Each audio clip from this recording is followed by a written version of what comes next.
Hello all, welcome all of you over exam word. This is Jashanpreet Randhawa. I welcome you over the another session that we have been started of presenting MCQs regarding your paper, that is CUT PG 2024.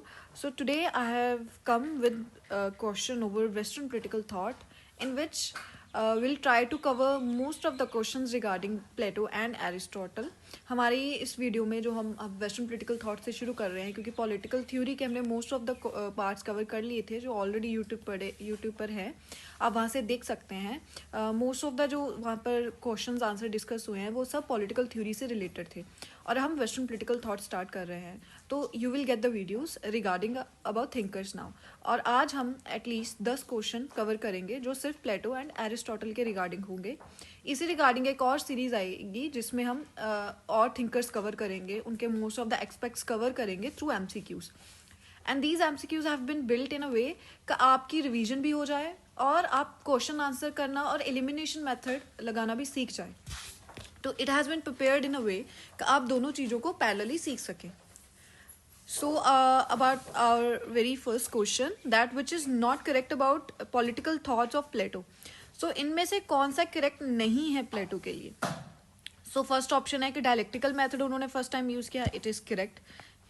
ठीक है। Second, वो private property ruling class के engage थे, this is very correct, क्योंकि वो ruling class के engage थे private property के, लेकिन जो उनकी प्रोड्यूसिंग क्लास थी उसके सपोर्ट में थी, प्रोड्यूसिंग क्लास को हम प्राइवेट प्रॉपर्टी दे सकते हैं। नेक्स्ट की उन्होंने डिवाइडेड लाइन का कंसेप्ट दिया था, जो हमने पढ़ा है उनकी थ्योरी ऑफ फॉर्म्स में भी। ठीक है, उनकी थ्योरी ऑफ फॉर्म्स में भी उन्होंने एक कंसेप्ट दिया है डिवाइडेड लाइन का, कि एक थ्योरी ऑफ वर्ल्ड है, एक थ्योरी ऑफ आइडियाज़ है, एक थ्योरी ऑफ मटीरियल है, एंड ये भी उनका करेक्ट है। तो लास्ट बचा हमारा D option.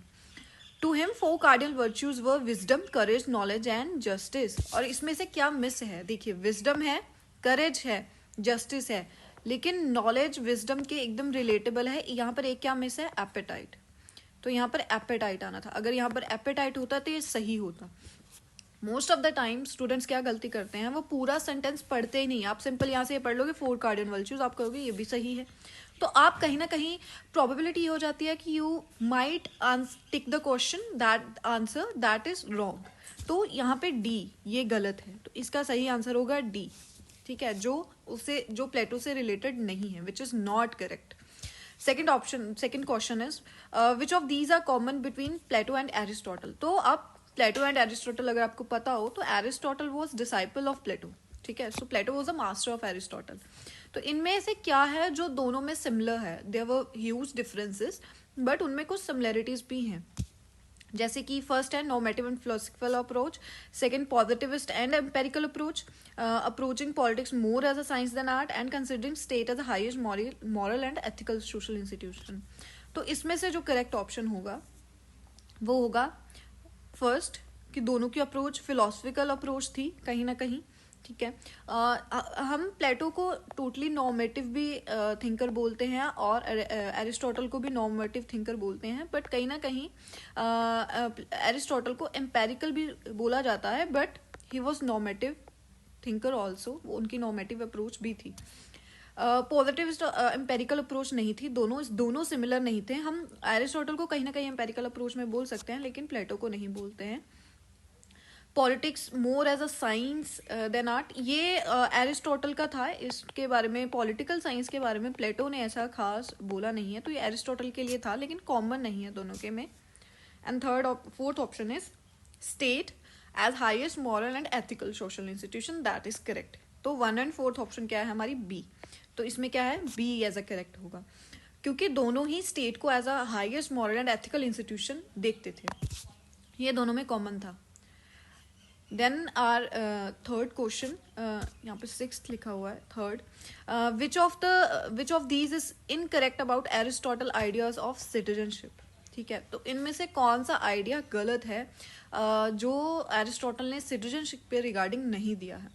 This is somewhat a very good question, मुझे ऐसा लगता है। First, he denied citizenship to foreigner, slaves and women and manual and mineral workers, that is correct, ये बिल्कुल सही है। Citizen are those who rule and being ruled, ये उन्होंने लिखा हुआ है अपनी बुक में, this is also correct. Then is descent from a citizen was one of the criteria of citizenship. अगर आप एक सिटीजन हैं और आप you are born out of a citizen, you are a child of citizen, तो आप automatically citizen बन जाते हो, जिसको हम बोल सकते हैं it is one of the technique जिसको हम नेचुरलाइजेशन प्रोसेस बोलते हैं कि through naturalisation process I gain the citizenship of this country, ठीक है। और फोर्थ है citizenship was a public duty, it is also correct. तो इसमें से करेक्ट क्या नहीं है? सी। तो इसकी सही ऑप्शन है सी, ठीक है। इसकी सही ऑप्शन है सी, जिसमें बोलते हैं कि नेचुरलाइजेशन को वो एज अ क्राइटेरिया नहीं मानते थे सिटीजनशिप का। In today's time it is valid, but Aristotle के अकॉर्डिंग नेचुरलाइजेशन से सिंपल उस कंट्री में बोर्न होने से जब वहाँ के जो सिटीजन हैं उनके अगर आप उनकी संतान है then you become citizen automatically, तो ऐसा वो कंसिडर नहीं करते थे।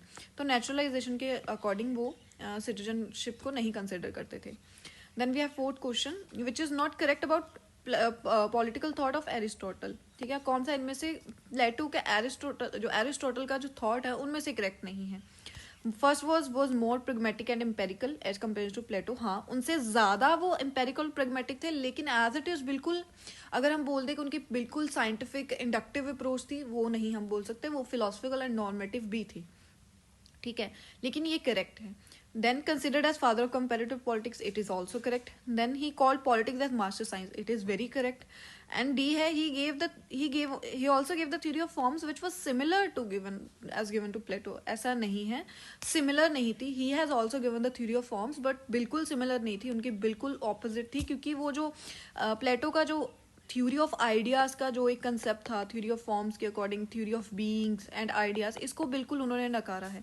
तो ये ऑप्शन इसमें से करेक्ट होगी, डी ऑप्शन इज करेक्ट, जो कि हम बोल सकते हैं कि जो कि एरिस्टोटल का आइडिया नहीं थी। उनकी जो थ्योरी ऑफ फॉर्म्स थी वो प्लेटो से बिल्कुल अलग थी, सिमिलर नहीं थी।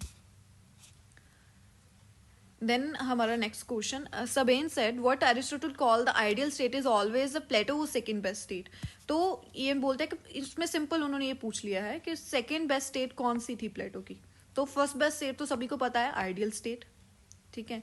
फर्स्ट बेस्ट स्टेट उनकी आइडियल स्टेट थी, जिसमें वो बोलते हैं कि फिलोसफर है जो वो रूल करेगा। फिलोसफर्स किंग एंड क्वीन दोनों में से कोई भी रूल करेगा, ठीक है, जिसमें क्या होगा, wisdom as a main virtue होगा उनका।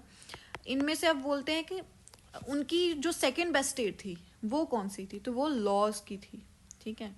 सेकेंड बेस्ट स्टेट वो लॉस में मानते थे, जिसमें वो मानते थे कि अगर आइडियल स्टेट के बाद कोई स्टेट को वो थोड़ा सा भी बढ़ावा देते थे, दैट वाज लॉस, जिसमें लॉज होंगे, ठीक है। तो ये याद रखिएगा कि उनकी फर्स्ट बेस्ट स्टेट जो आइडियल स्टेट है उसमें लॉज नहीं है। वो लॉज यहाँ पर वो मॉरल्स एंड एथिक्स की बात करते हैं कि यहाँ पे हम लोगों को मॉरल एंड एथिकली उनको किसी चीज़ में उनको चैनलाइज करेंगे, लेकिन लॉज के अकॉर्डिंग चैनलाइज वो उनकी बुक जो उनकी लॉज है इसमें बात करते हैं। तो लॉज उनकी सेकंड बेस्ट स्टेट है, जिसमें वो लॉज के अकॉर्डिंग पीपल को गवर्न करेंगे एंड उनको चैनलाइज करेंगे to stay in a state. Next question is which is not correct about political thought of Aristotle. क्या एरिस्टोटल का कंसेप्ट नहीं है इसमें? First he adopted empirical scientific and inductive approach, ये सही है। उन्होंने कहीं ना कहीं अप्रोच अपनाई है, क्योंकि वो नॉर्मेटिव और एम्पेरिकल दोनों थे, ठीक है। Third is second is he considered inequality as natural and acceptable. हाँ, वो मानते हैं कि वो एक्सेप्टेबल है। He considered slavery as unnatural and unacceptable, ये उल्टा दे दिया है। He considered slavery as natural and acceptable, तो ये ऑप्शन क्या होगी? This is our right option. ये उन्होंने नहीं कंसिडर किया था, उनके लिए स्लेवरी क्या थी? नेचुरल है एंड एक्सेप्टेबल है। And fourth is female as it was their infertile male. हाँ, वो फीमेल के लिए ये व्यू रखते थे, तो दिस इज करेक्ट। तो हमें एक इनकरेक्ट ढूंढना था, तो इनकरेक्ट क्या है? Third one. Next our question is which of these are correct about Aristotle thought on private property.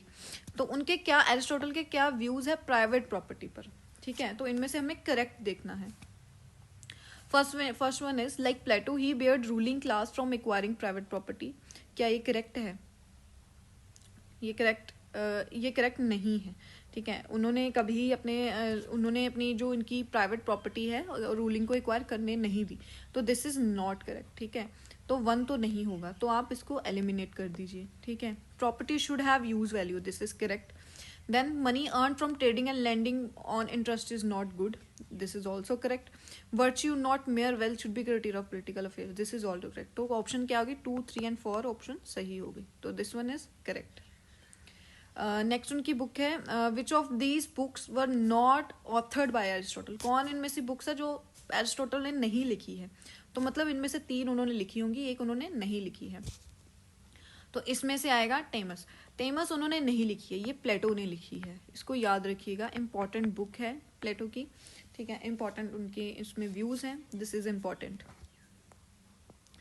Next one is Plato was influenced by, किससे इन्फ्लुएंस थे प्लेटो, सॉक्रेट से, हेराक्लिटस से, पाइथागोरस से और पाइथागोरस से। तो he was influenced bye all of these, तो वो इन सब से इन्फ्लुएंस थे। तो सही ऑप्शन क्या होगा, 1 2 3 4 सी, ठीक है। Next are last question that which is और which are correct about Aristotle view on slavery पे उनके व्यूज कैसे थे। पहला ऑप्शन है accepted slavery on natural and social requirement basis, this is correct. तो हमारा 1 ऑलरेडी इन सब में 1 है, तो ऑलरेडी 1 तो सही हो ही गया, ठीक है। देन अगर आप देखिए इन सभी ऑप्शन में 3 भी कॉमन है, इसका मतलब 3 क्या होगा, enslavement justified only if slave lack virtue and reason, मतलब ये भी सही है, ठीक है, 3 भी सही हो गया। स्लेव लैक रीजन, रैशनलिटी या self control which are necessary for self governing, yes this is correct. तो सेकंड भी सही हो गया, हमारी फर्स्ट होगी एलिमिनेट, ठीक है। Then fourth option master need not to be more virtues than slave, this is incorrect. Master को मोर वर्च्यूज होना ही पड़ेगा स्लेव से, तभी वो मास्टर बनने के लायक है, ठीक है।